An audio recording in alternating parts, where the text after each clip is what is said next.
Shalom, brothers and sisters. Welcome to God's Gym, Daily Devotions, Day 443.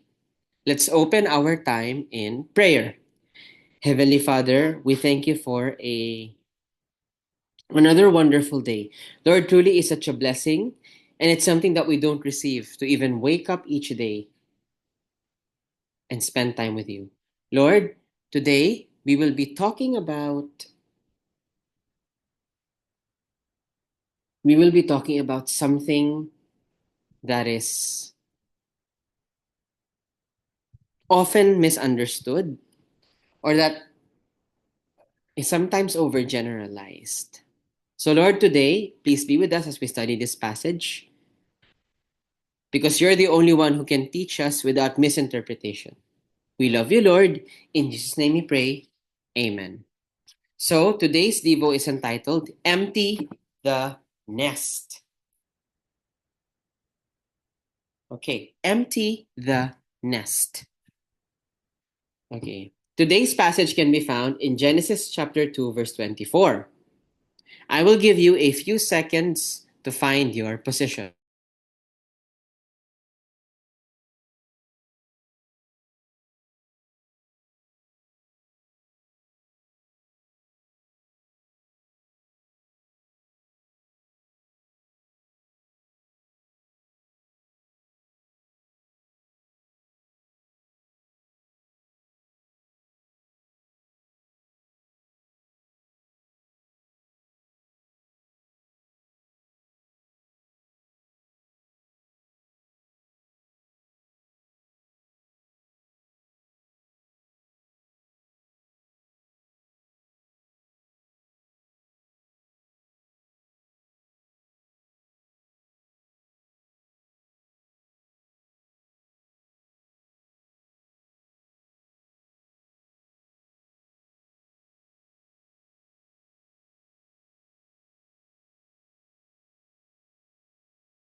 Okay, let's read.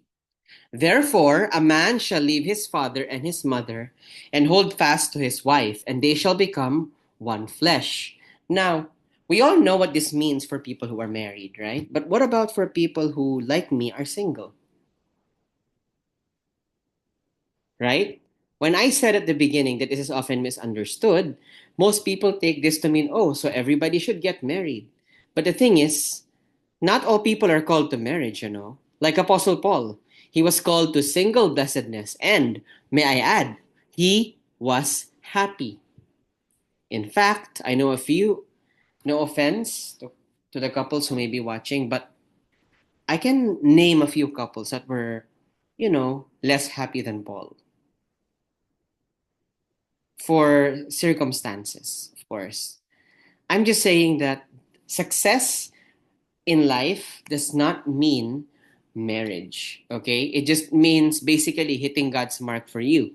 Now, for the parents who are watching, this tells us that although it's sad and it hurts when your child leaves the nest, it's how we know we did a good job. As a discipler, when the boys I'm discipling have formed their own D groups, that's how I know I did a good job. Because if not, then I would have failed my mission. See, now what about for the children or for people like me who are single? Here's the thing. God is not meaning to say that we should marry at all costs. That's not what he's saying. He's saying we should learn to stand on our own 2 feet. Take myself, for example. I'm almost 30 and I'm still single. Again, I don't mind it. I'm happy with my life. Truly. But what does this mean for me?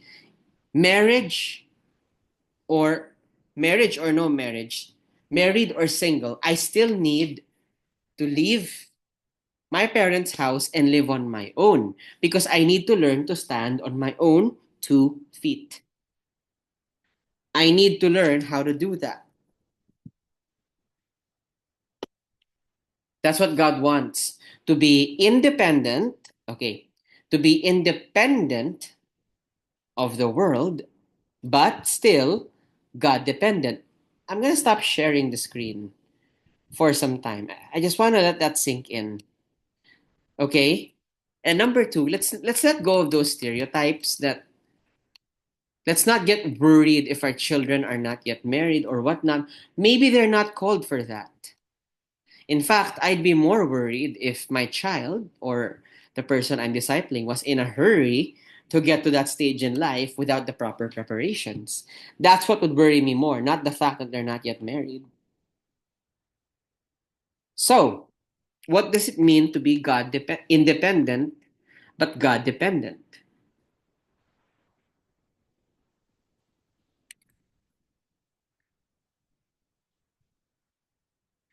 God wants us to be able to sustain ourselves, to be able to live on our own, cook food for ourselves, be independent from our parents and guardians when we were children. I mean, we can't be a baby forever, right? Okay, here's the thing.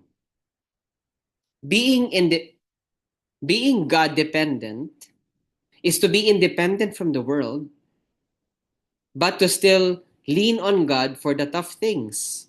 For example, I am learning how to wash the dishes, clean the house. I know how to do that. I can even cook food for myself.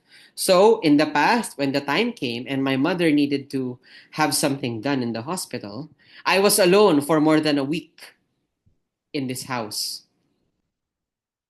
But I survived because my parents taught me how to fend for myself. That's what that verse means. Okay?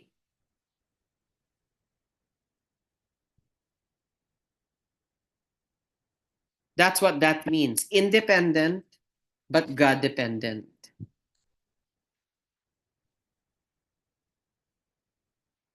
Be God dependent. Okay?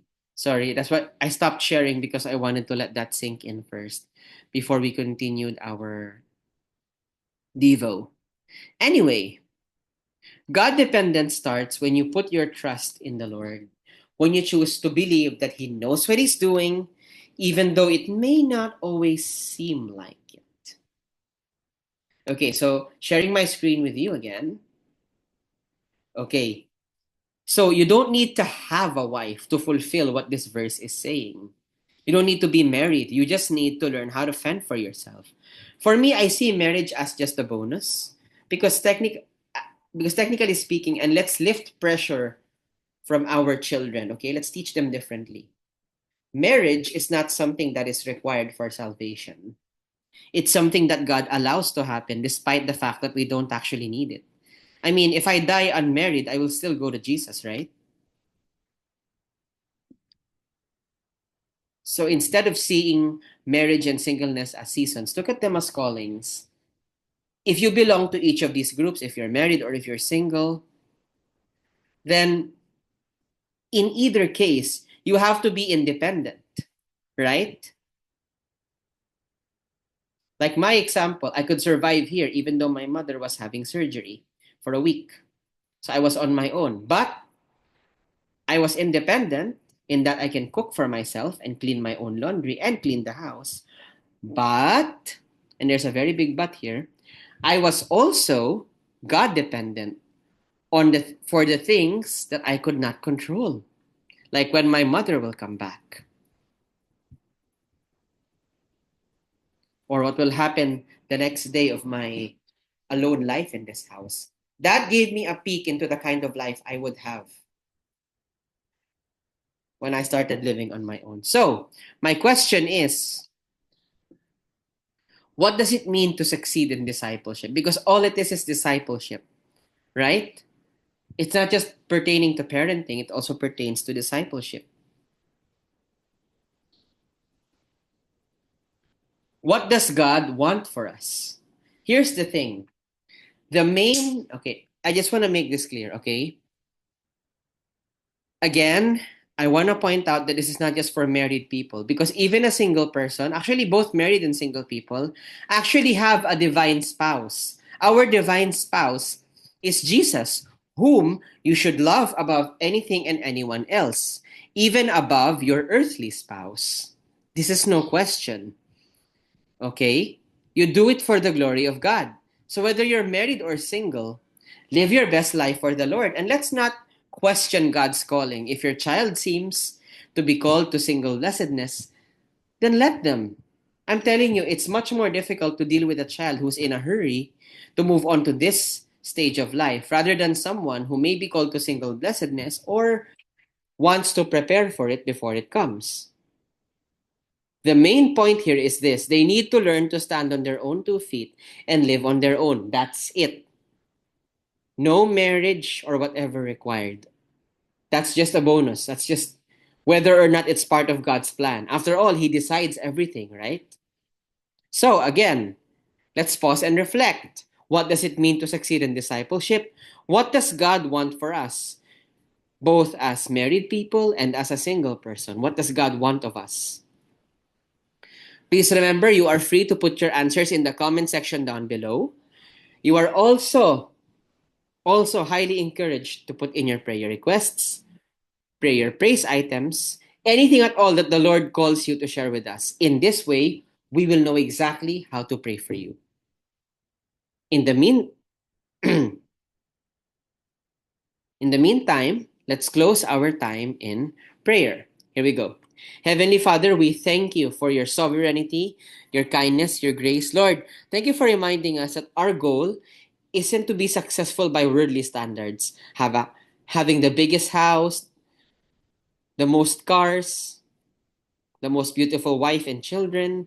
Lord, success in you requires independence, learning to fend for oneself, and also God, while still being God dependent, still leaning on you for the things I cannot and will probably never understand. Heavenly Father, thank you for removing this painful stereotype in the world that we need to be married just to be happy. No, because real happiness is doing the will of the divine spouse, you, our Lord Jesus. We love you, Lord. In Jesus' name we pray. Amen. And that will be all. God bless and keep you. Shalom, shalom, brothers and sisters. Shalom, shalom.